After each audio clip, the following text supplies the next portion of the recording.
It's the project profile. What's going on? Alex Davis here, first year PhD student in the Media and Communications program at Bowling Green State University in Ohio. The project that we are highlighting here is a song by artist Joseph Anthony Budden II, professionally known as Joe Budden. He's a retired hip hop artist turned culture critic and analyst. He has over 1 million followers on Twitter, 1.7 million followers on Instagram, over 171,000 followers on Facebook, and many others across various streaming platforms. Now, throughout the course of his career, he's released quite a few projects and bodies of work, one being a series called Mood Music. The song that we're highlighting comes from that series, off the fourth installment of that series called Mood Music, A Turn for the Worse. Now, the project is filled with 19 songs, but like I said, we're only going to be touching on one. That song is called Role Reversal. It's originally produced by Scott Storch, legendary, infamous producer, and it was originally produced for artist Keisha Cole in her song titled Give Me Some More. However, Joe Budden took the instrumental and used it for this song, Role Reversal, in that project.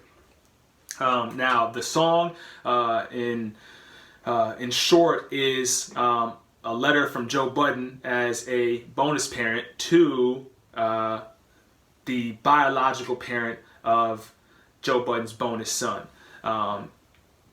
This is also my interpretation and my interpretation only of this song. Artists put music out all the time. Some give a direct reason and way that their artwork is supposed to be interpreted. Other individuals put it out there for the masses to decide critically and interpret it through their own means and method without instruction. So I just wanted to make sure that is known. This is my interpretation and my interpretation only. The goal of this paper, or what the paper is titled, I guess we can start with that. The paper is titled Role Reversal, a rhetorically critical analysis of Joe Budden as a father/bonus father. I should also inform you that this paper was written for my family communication class. And so we'll be analyzing the song from a family communication perspective.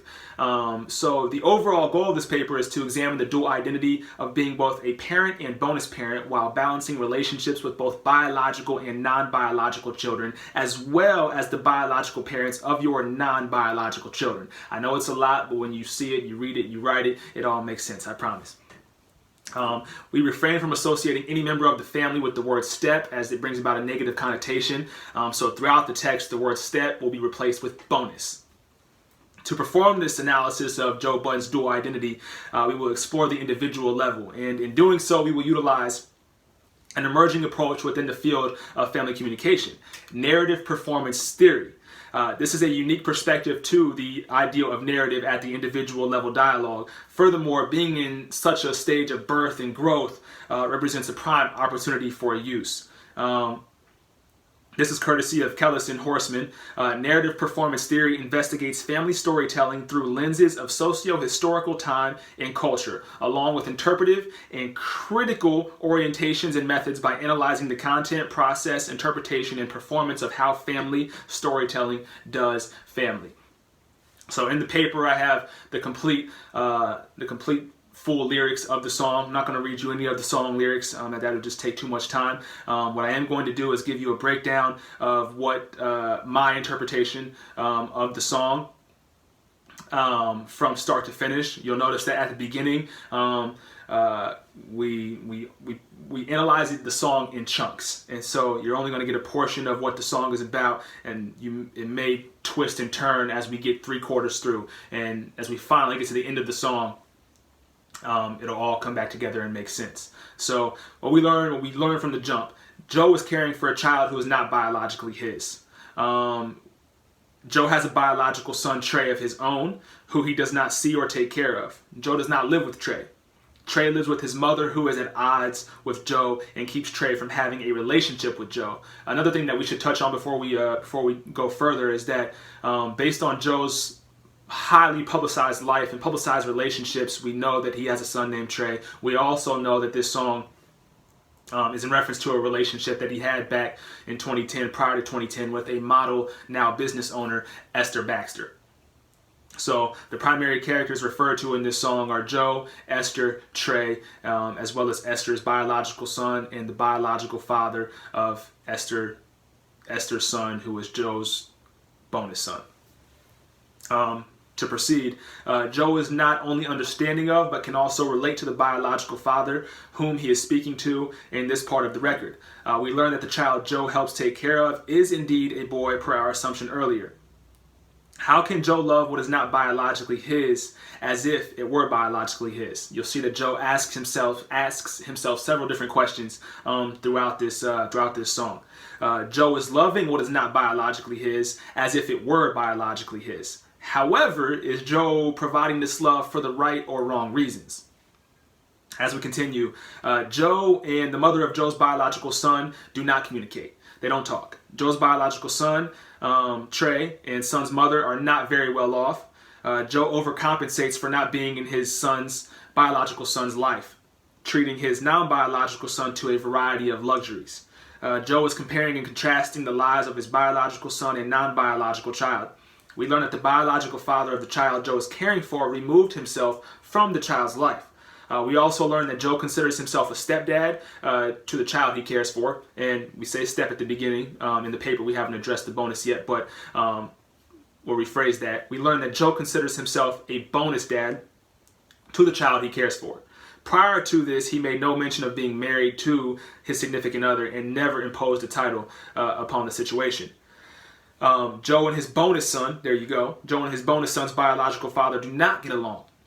Joe refrains from arguing in front of his bonus son. Joe does not want to point a negative image, Joe does not want to paint a negative image of his bonus son's biological father to his bonus son. So as we near the end of the record, Joe discusses how intelligent and perceptive his 2-year-old bonus son is. His point in doing so is to highlight the fact that his bonus son can already see the lack of effort put forth by his biological father to be in his life, even though he's only 2 years of age. Joe goes on to question why the biological father doesn't provide for his son, especially since he has the means to. Joe exclaims that the biological father's lack of effort has allowed Joe to fill a void in himself. Now he gets the family that he is not able to have with his biological son, and he also goes on to state that the biological dad can be his bonus son's dad, and Joe will take on the role of the father. Here Joe distinguishes the terms of dad and father, which are also discussed synonymously. He puts more emphasis that father is the more important term, and I'm not sure what to make of that just yet. It seems that Joe is suggesting that a father is of more significance than a dad, for sure. As he closes out the song, Joe reiterates that he can relate to the biological father of his bonus son in telling him that he has been in his shoes for quite some time. So Joe is not able, for reasons not spoken in this record, to see or take care of his child. And so he can relate to his bonus son's biological father. However, the biological father to his bonus son does have the means and is able to be in his son's life, so he's also confused. So there are definitely a couple lyrics worth noting towards the end. One is the funny-ish, the irony of it all, and it's just sad, is you walked away and I'm the stepdad. The other one comes at the very, very end of the song, and it's just quite clear. We saw the punniness and the irony in the previous lyric. This one is pretty upfront. I relate though, so I know it hurts. Got to be uncomfortable when the roles reversed. So he can relate, and it's got to be mad on. It's got to the position that the biological father of Joe's bonus son is in. It's got to be very uncomfortable. However, Joe can relate to that. So as far as limitations from this analysis, there are a few. One is that there aren't any reviews of this particular song locatable. I'm an avid hip-hop consumer, junkie, and so I'm always on the blogs, different sites, looking at reviews of albums, songs, and I think part of it is that this song was released in 2010, and so it wasn't as heavy as far as blog work was back then as it is now, and how people give album reviews and song reviews on a more consistent basis.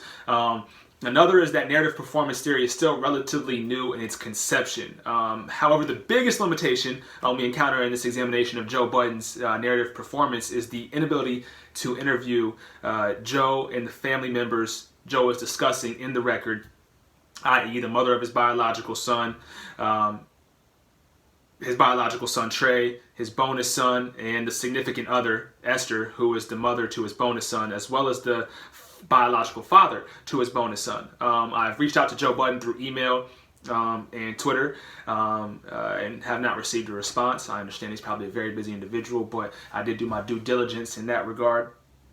However, I don't feel quite comfortable reaching out to the other individuals mentioned throughout the record, as this song is not orchestrated from their perspectives. Furthermore, I do not want to cross any moral or ethical boundaries in doing so.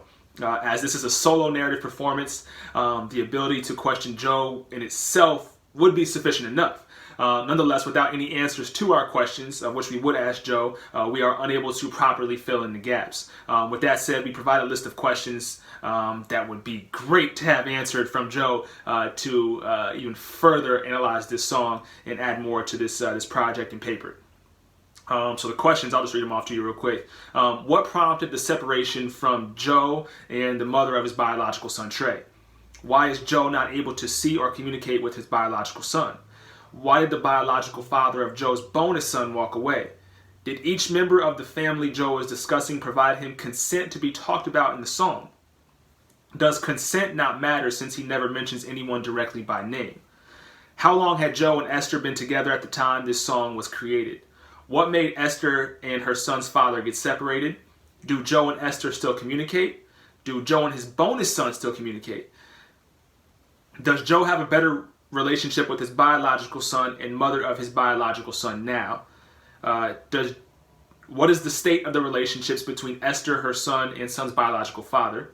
And two more questions. Do all participants agree with Joe's perception of this family portrait? And if not, what needs to be changed? So to conclude, and I'll actually just read you my conclusion in short, what we can take away from the record as a whole is that family communication is far and from what it was once perceived as. The heteronormative family with the white picket fence is not as common as it used to be, nor are families as concerned with maintaining that cookie cutter, unproblematic image that was once sought after. Song has been a way of performing family for quite some time now, but rarely in hip-hop are we presented with such a directly sculpted mural of familial issues and concepts. At the end of Role Reversal, we are not presented with some beautiful happy ending. Instead, we are given an ongoing flip book-based plot. Joe and Esther seem to be happily united as a couple. Joe was helping care for Esther's son, whose biological father was not immediately involved. Joe nor Esther saw eye to eye with the biological father, making communication quite exhausting and disruptive. Joe was not in his biological son Trey's life at the time and did not have a working relationship with Trey's mother. Fast forward 10 years later, and we know that Joe and Esther are no longer together. With that said, we are not sure if Joe still plays some type of role in Esther's son's life, nor do we know if Esther's son's biological father has attempted to regain entrance into their lives. We do know that Joe has been working to patch things up with his biological son Trey. In the last decade, Joe has been through many ups and downs relationship-wise, with his most recent one leading to a failed engagement, but the blessing of a baby boy.